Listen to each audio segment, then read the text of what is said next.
I do see in my life many people who seem to apply this principle of ekagrata. They seem to be so much in sync with everything that they're saying and their actions. Their thoughts, their actions, their speech, everything seems to be aligned with each other. I have no doubt when I ask them, they are the people who go inwards, who meditate, who think about their problems, who are in touch with their inner selves, not just living on a superficial level. And I would think that that is important for all of us, and all of us should try to apply that in our lives. Bring in the principle of one-minded focus. Not just when you have some major issue coming up in your life where you have to focus, but every day in your life. Anything that you do, whether it is eating, whether it is sleeping, let there be mindfulness. Let there be the mind applied to whatever you do. And I can almost 100% guarantee that when there is that kind of ekagrata, that kind of focus, you will definitely be successful in your life. Ekagrata means the power of the mind. Use the mind like a tool, like a powerful tool. Again, here Shiva is like an Adi Guru, the first Guru. He teaches human beings how you can improve your life. What you've been born with, you don't necessarily have to go all your life with that. Through the power of ekagrata, through the power of meditation and concentration, you can change your life, you can change your being. And what do we mean by change your being? Go within yourself, ask questions, get to know what your goals are, get to know what you want to do in your life. Don't just sit there and think that whatever's been given to you, you can't change it. Try to change your life. I think it's a little dangerous sometimes to say that the mind is a powerful tool, because sometimes the mind is what leads people to deep depression. I don't think you should brood. That's the whole idea of the power of the mind. Give up the past, forget the past. I will be talking about that a little bit more in my next principle, how one has to go about achieving that. But try not to brood. Don't brood. Don't think about the past. Live in the present. Live it to its fullest. Get to know what you want to do with your present moment and go and achieve those goals one by one. That's the whole idea of concentration. And I think that's very important, because you won't get to know. It's just like somebody can't eat for you. If you're hungry, no one else can eat for you. No one's going to be able to tell you that, oh, you need to do this. Sure, I am sitting over here telling you, but you will have to experience it yourself. Just like I can't get rid of your hunger, you will only be able to do that by eating. You will be able to experience this by going deep within, applying the principle of ekagrata to your life, focusing entirely. It's very difficult to focus. So what do you have to do? You have to actually sit down and meditate. And slowly, when you're meditating and your mind is going in all different directions, one day you'll find that you're not. And that's when you know that you're going to be able to focus on different things in your life. And by doing that, achieve the goals that you set out for yourself. Make the dreams come true.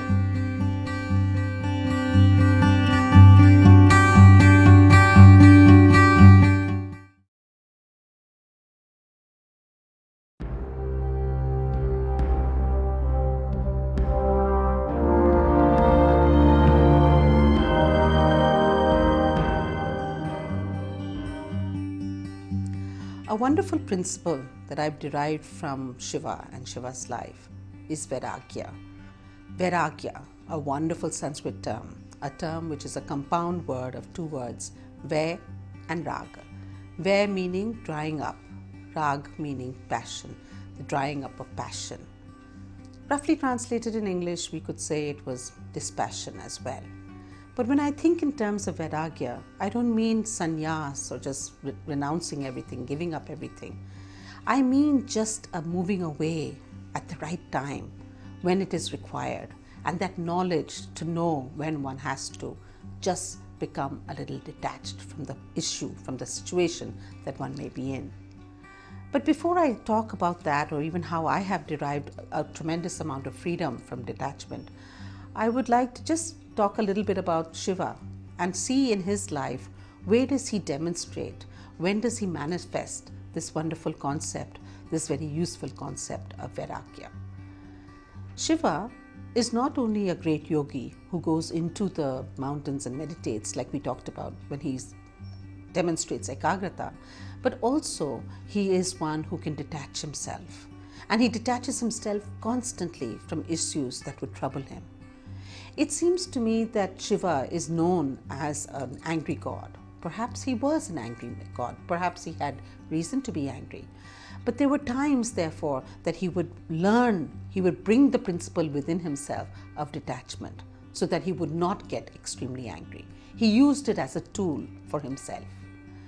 There is this wonderful, beautiful episode of Shiva marrying Sati and how he marries her and she marries him against her own father and mother's will.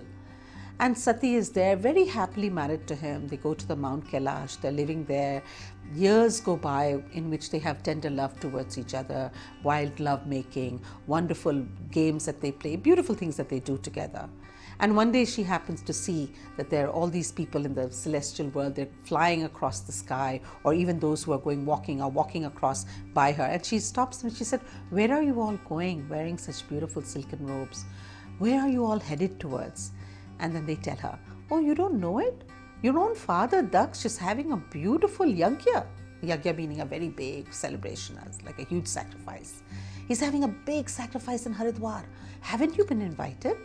And she goes running back. She pretends to them, "Yes, we've been invited. I forgot about it." And she goes running to Shiva and tells him that, let's go. My father's having this huge party, this huge celebration, this huge yagya. Let's go, I have to go. And Shiva being Shiva, detached as always, he's detached himself even from the problems that his wife's mother and father have with him. He doesn't dwell on that any longer. He has the wisdom to tell her, "Don't do that. You've not been invited. Don't say, we need to go there." She says, "We need to go. We have to go." He said, "No, you can't go there. You've not been invited. We've not been invited. Don't go." She is very, very keen to go. And you can see Shiva there where he detaches himself to the extent that he says, "I'm not going to go. It's going to be very, very humiliating for you to go. But if you still insist on going, I will let you go. I mean, I will give you go with my blessing. But I think it's the biggest mistake that you're making." And of course, when you follow the story of Sati, it was a huge mistake because she goes there and her father in front of the entire assembly of gods, godlings, weaklings, human beings, animals, plants, planets, everybody's been invited. And in front of all of them, he insults her. And more than insulting her, he insults Shiva. Sati, loving Shiva so much, is very, very angry and humiliated by this insult. And then and there, she's self-combust. She just does her yoga and she becomes a yogagni. With the fire of yoga, she burns herself and she dies. And that's when Shiva comes. And we hear about how in the form of Veerabhadra, his fierce form, his angry form, he destroys that entire sacrifice. But that was just Veerabhadra. When you go back to Shiva, you hear about the tremendous amount of grief. It is such tremendous grief that he dances in grief in the Tandav Nritya. He dances the Tandav dance in grief. He's crying, his hair is flaying, his arms are flaying. He's just uncontrollable. And because he is Mahadev, he's such a great god, the entire world is shaking. The earth is completely getting shattered. Nothing is moving the way they're supposed to move. The sun is not rising, the moon is not there, the rivers are not flowing the way they're supposed to flow. The typical Puranic descriptions that we get of complete calamity and catastrophe, all that is happening in the world. With Shiva grieving in this manner, everybody beseeches Vishnu that you can maybe do something as a great god to help the situation. And that's when Vishnu goes and he takes his chakra, his discus, and his weapon, his loved chakra discus. Everybody has their loved weapon. And he dismembers the body of Sati. Now, why he dismembers the body of Sati is because Sati, even though she had, self-combust, she's still in a full form. And Shiva has put her on his shoulder and he's dancing wildly with her. You can't do that with a dead body. You have to accept death. You have to accept it and you have to move on. But he's not. He's clearly not doing that. And this is causing mayhem everywhere. So Vishnu comes and he dismembers the body with his discus, with his chakra. And once the body is dismembered, Sati is no longer there. And Shiva realizes that that's it now. With the help of Vishnu, with Vishnu's help, he calms down. He realizes that he's grief-stricken. He also realizes that in this grief-stricken state, he has lost so much of energy. And what do you need then? You need to detach yourself. You need to go into Vairagya. You need to be dispassionate about it all. It's the wonderful thing about life. It's the thing, well, I don't even know if it's wonderful. It's just the truth of life. It is a universal truth of life, that there will be sadnesses, there will be disappointments, there will be so many tragic things happening in one's life. But what is the difference between a person who has evolved and not evolved? The evolved individual will know that I have to detach myself eventually from this. I have grieved, but now I need to detach. It is a state of mind. It causes you to be a successful human being. It makes you and helps you be a calmer and happier human being. And it is extremely important, albeit very, very difficult. I mean, can you say, tell a person who's just lost a loved one, detach yourself? No, but people are doing it. There are some people you will see who will have the biggest calamities happening to them. And yet you think that this person is not going to be able to get over this, her entire life or his entire life. And yet you see them bouncing back and coming back even stronger and better human beings. Those people have been able to detach themselves. I have had to, in my own past, I have had to detach myself from a tremendous amount of childhood misery. Childhood misery where there was abuse, childhood misery where there was deprivation, childhood misery when I've had to live with all kinds of hardships. I don't think I could have become anything in life, let alone a professor, a writer, or a public speaker, if I had let those sadnesses cling to me. There is something to be said about sitting by yourself and detaching yourself from all that has happened to you. And I would say that this detachment has a lot to do with living in the moment. You live in the moment and know that moment that all those things have happened, they are all in the past. I'm living in this moment. I want to make this present of mine very, very pleasant, at least free from all those sadnesses. And I did that. It is painful, it is hard. It probably took many years earlier. Now it's much more quicker. I can bounce back much more quickly than what I did earlier. But I would say it's a state of mind. I think we all, each and every one of us, I don't think there's anyone who shouldn't. All of us should be able to practice Vairagya. To practice Vairagya, it's almost like you should be a witness, a sakshi to your own grief, to your own sadness, to your own deprivation. Stand back. Stand back and look at yourself suffering.